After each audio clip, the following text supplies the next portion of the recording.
পাকিস্তান এবং বাংলাদেশের মধ্যে যে ওয়ানডে সিরিজ শুরু হয়েছে, সেই ওয়ানডে সিরিজে পাকিস্তানকে 2-1 হারালো বাংলাদেশ এবং অত্যন্ত গুরুত্বপূর্ণ প্রথম ম্যাচে খুব সহজে জয় পায় বাংলাদেশ, কিন্তু দ্বিতীয় ম্যাচে জিতে সিরিজের সমতা ফেরায় শাহিন আফ্রিদির দল। কিন্তু তৃতীয় ম্যাচেও পাকিস্তানকে 11 রানে হারিয়ে 2-1 সিরিজ জিতে নিল বাংলাদেশ।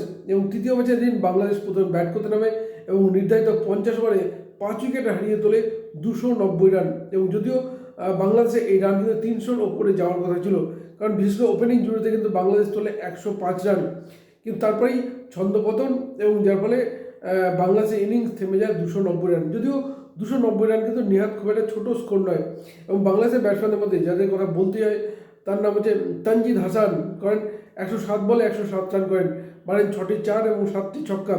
নাজমুল হোসেন শান্ত করেন 27 রান, লিটন দাস করেন 51 বলে 41 রান এবং তহিদ হৃদয় করেন 44 বলে 48 রান। এবং যার ফলে বাংলাদেশ প্রথমে ব্যাট করতে নেমে 5 উইকেট হারিয়ে তোলে 290 রান। এবং যেটা বলছিলাম, তো 105 রানে বাংলাদেশের প্রথম উইকেটে পতন হয়, 158 রানে দ্বিতীয় উইকেটে পতন হয়, 194 তৃতীয়, 262 চতুর্থ এবং 262 পঞ্চম উইকেটে পতন হয়। এবং যার ফলে বাংলাদেশ তোলে 290 রান। এরপরেই খেলতে হবে পাকিস্তান, কিন্তু শুরুতেই পরপর উইকেট হারিয়ে চাপে পড়ে যায় পাকিস্তান। মাত্র 6 রানের প্রথম উইকেটে পতন হয়, 12 রানের দ্বিতীয় উইকেটে পতন হয়, 17 রানের তৃতীয় এবং 67 রানের চতুর্থ উইকেট হারিয়ে রীতিমতো চাপে পড়ে যায় বাংলাদেশ। এবার 82 রানে তাদের পঞ্চম উইকেটে পতন হয় এবং সেইখানে দাঁড়িয়ে দলকে একার হাতে টেনে নিয়ে যাচ্ছিলেন অধিনায়ক সালমান আলী আগা। এবং সালমান আলী আগার যে দুর্দান্ত 17 রান, বিশেষ করে 98 বলে 106 রানের ইনিংস, সেটাও কিন্তু পাকিস্তানকে জয়ের কাছাকাছি পৌঁছে দিলেও জিততে পারল না।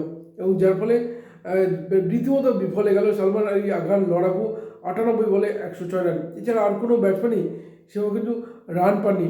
সাহিবজাদা ফারহান, যিনি গত টি-20 বিশ্বকাপ পাকিস্তানের নায়ক ছিলেন, 5 বলে করেন 6 রান এবং সাদাকেত করেন 5 বলে 6 রান, রিজওয়ান করেন 4 বলে 4 রান।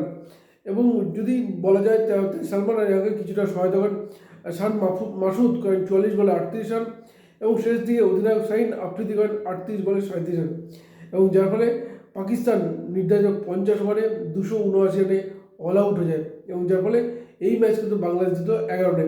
এবং বাংলাদেশের বোলারদের মধ্যে যদি আমরা বলি, তাকসিন আহমেদ 49 রান দিয়ে পান 4 উইকেট এবং মুস্তাফিজুর রহমান পান 45 রান দিয়ে 3 উইকেট। যার ফলে 11 রানে এই ম্যাচ জিতল। এবং 11 রানের জয় সুবাদে পাকিস্তান এবং বাংলাদেশ যে ওয়ানডে সিরিজ, 3 ম্যাচের ওয়ানডে সিরিজ, সেই সিরিজ 3-1 জিতে নিল বাংলাদেশ। অবশ্যই ম্যাচের সেরা বাংলাদেশি ওপেনার তানজিদ হাসান, যিনি 107 বলে 107 রান করেন, তিনি কিন্তু হয়েছেন ম্যাচের সেরা। আপনাদের কি মনে হয়?